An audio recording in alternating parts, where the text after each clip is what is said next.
Hi, I'm Dave, And I'm Matt. and welcome to Sofa Reviews. Wait a minute. This isn't right.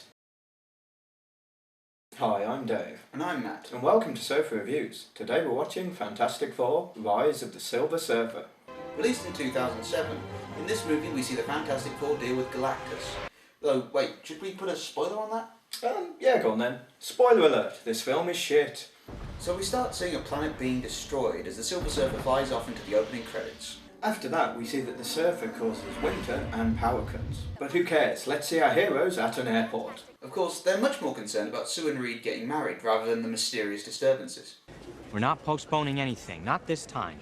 This is gonna be the wedding you've always dreamed of. And I'm not gonna let anything get in the way of that. Not even the mysterious transformation of matter at the subatomic level. That's the most romantic thing you've ever said to me. Which is why he should die alone. After a brief reminder of their powers, we see some of the effects of the Silver Surfer. And in Japan, some are suggesting the solidification of the bay was due to underwater volcanic activity. I guess that'll be one of those freezing volcanoes then. So we see that Reed is at least paying attention to the bizarre events going on around the world. Of course, the only thing that Johnny's interested in is the stag do. Because Reed isn't interested, Johnny decides to blackmail him into it. But no exotic dancers. No, they won't be dancers. They'll be whores. We see the Surfer fly over Doctor Doom, for some reason bringing him back to life. Got better.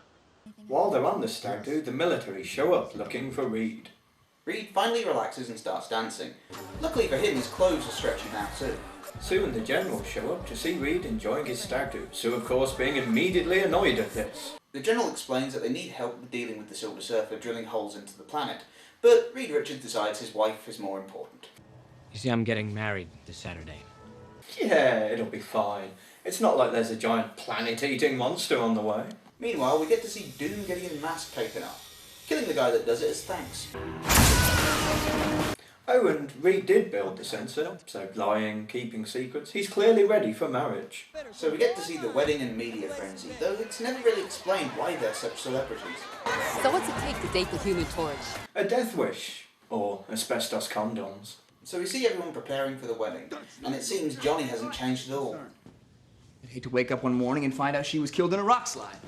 I'll show you a rock slide. That's what he calls his penis. Before they can actually get married, the Surfer shows up, killing the power to everything. And because this is how helicopters work, without power, the rotors get quicker. Our heroes manage to stop the helicopter, and Johnny chases after the Surfer. After a chase scene where the Surfer shows he can abuse the Matrix, Johnny viciously attacks the Surfer's hand with his throat. The Surfer takes Johnny up into space, but even that can't shut him up. Okay. You win. He manages to survive the best chokeslam ever, and then tells the team what happened. Look, I know what I saw. They decide that the Surfer must have known that he was being trapped by the sensor, and even Sue decides it was a good idea to create it. I'm not mad that you built the sensor. It was the right thing to do. Oh, great. I wasn't finished. Well, that's a healthy relationship. You can't even have a wedding without it turning into World War III. I know. You know, it's really not his fault that an alien turned up and dropped a helicopter on your wedding. We then see that Johnny's having some problems, which apparently happens to every man at some point in his life. She goes to check on Johnny, and they end up switching powers. Why'd you do that? I didn't do anything. Stop jumping up. Why is she screaming? Surely it doesn't actually hurt. After Johnny turns invisible and manages to grab Sue, they swap powers again. There. Sue, your clothes. Why does this always happen to me? Because you're Jessica Alba. Later, they discuss what's wrong with Johnny, with Ben taking the opportunity to trade powers. It's quite weird seeing that he still has ears. Where are your ears? Luckily, Ben is such a genius, he decides to throw fire at Johnny, right next to an oxygen tank. We then see Reed and Sue discussing leaving the team once this is all over, so they can finally have a normal life. And the two of us will live our lives and raise a family like normal people. Yeah, with a nice, normal, invisible, elastic baby.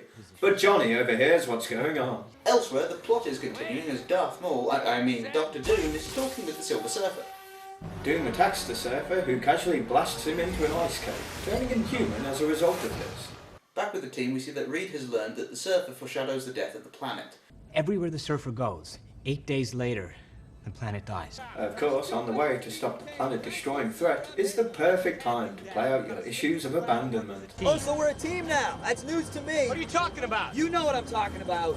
The Surfer makes a hole in the Thames which for some reason breaks the London Eye. Ben, Reed and Sue manage to stabilise the eye while Johnny stands around holding his dick. Until the Surfer shows up and he flies into action. Instead of confronting the Surfer, however, he ends up crashing into Reed and they switch powers. This ends up helping, however, as Ben lifts up the eye and Reed welds it back down, suddenly knowing exactly how Johnny's powers work. Of course, as everything has worked out perfectly well, everyone's really annoyed with Johnny. Stay back before you get somebody killed. Because no civilians were harmed and nothing was destroyed, the General loses all faith in the team and turns to Dr. Doom. They eventually accept Doom's help, and so he shows them a video of him being blasted by the Surfer. Here they discover that the Surfer's energy comes from his board, and they form a plan to defeat him. So Doom and Reed get to work together, while Ben and Johnny wait for the intelligent people to tell them what to do. They spend some time in a bar, and Johnny actually seems to develop into a human. What I meant was that it's just nice to have somebody. Well, you got me, pal. Which must be quite depressing. So Reed comes up with a plan, and Sue discovers Victor working on something else. What are you doing? Evil, actually. Followed by Johnny and his continued attempts to attract one of the army women. Because getting slapped in the face by a steel cable isn't enough to impress her. All I've seen is a guy that almost got his team killed. So they head off to stop the Silver Surfer, but not before making time for an ego trip. I'm one of the greatest minds of the 21st century. I'm engaged to the hottest girl on the planet. And the big jock who played quarterback in high school, well, he's standing right in front of me asking me for my help. And I say he's not gonna get a damn thing unless he does exactly what I tell him and starts treating my friends and me with some respect. The team sets up their devices, but the Surfer stops Sue, and they decide to have a chat. Why are you destroying our planet? Well, everyone needs a hobby. As Sue fails to get any insight, Doom orders the military to attack. Of course, the Surfer just captures the missile in his board. The military see their plan of shooting at the Surfer doesn't work, so they keep shooting until it does. After waiting to make sure a good amount of people have died, Sue finally activates the device and they take down the Surfer. The army turns up in their blue forest camo and take everyone to a secret base. The team get kept prisoner while the army, of course, immediately start torturing the Surfer. They decide to find out what's going on and send Sue to investigate. The army clearly not thinking of a way to keep the Invisible Woman prisoner. As the General needs to speak with Doom, they decide to have a break from torturing, because obviously you can't torture without a General present. This gives Sue the chance to have another chat with the Surfer. After speaking to her in cryptic riddles, he realises that she's a blonde, and so explains the plot in simple terms. It is known by many names. My people called it Galactus, the Devourer of Worlds. Meanwhile, the General takes Victor to see the board. Thank you, General. But I'm afraid the truth is, sometimes Reed is right. Oh no, Doom betrayed them.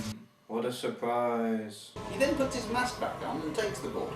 So Doom escapes, and the team realise they need to work with the Surfer in order to stop him. In order to catch up with Doom, Reed reveals the Fantastic Car, which he's been working on in his spare time. While they're flying, Doom attacks the ship, doing no damage. Reed just assumes that everyone can instantly fly the experimental machine. After some tedious action, Doom decides to hurl them all into a nearby Chinese city. Doom decides to try and be effective and throws an energy spear at the Surfer. Luckily, Sue shows up and catches it in her chest. As she lays there dying, Galactus finally turns up. The team decides that the only way that they can defeat Doom is to combine their powers. Of course, with the team combining their powers and Galactus showing up, Doom has just been hanging around with nothing to do. Now with their powers all together, Johnny manages to quickly defeat Doom. Sue dies, but now that he's got his board back, the Surfer is suddenly able to bring her back to life. The Surfer goes to confront Galactus and just casually kills him. I will no longer serve. This is the end.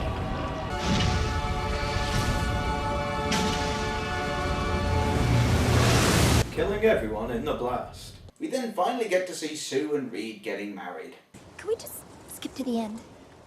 And halfway through the credits, we get to see the Surfer's corpse floating in space, because obviously no one could be bothered to give him a hero's burial. I say he gets what he deserves. And so the movie ends. And in conclusion, I have to say I do prefer this one to the first one. For one, there's a lot of fan service for Fantastic Four fans. Doctor Doom gets his power suit rather than being super metal or whatever. And of course they introduced the Fantasticar, which, you know, looks just like it does in the comics. Also at the wedding, Stan Lee makes his appearance there in person just as he does in the comics. It's almost a carbon copy minus one character. Interestingly, Johnny became one of the least annoying characters in this movie, having genuine development and seeming to become more human. This film continues with a lot of problems found in the previous films. There's the ridiculous abuse of science, the helicopter rotors get quicker, Johnny somehow A, being able to talk in space, and then B, surviving a fall from space. There's a tedious subplot with Sue and Reed debating, trying to have a normal life and not enjoying the media spotlight, which is just tedious and then doesn't even get resolved. Doom shows up at the end just to steal the board, otherwise it's still pretty much no point Doom being in the film, and he's just as casually beaten as he was in the previous one. And finally, it turns out that all they really needed was the Surfer to say no to Galactus, and he could have beat him. So this film didn't really need to happen. There was no point the Surfer carrying on with all this. What, just because he spoke to some attractive bint on Earth, he decides to kill himself and save them? What the hell is wrong with you people?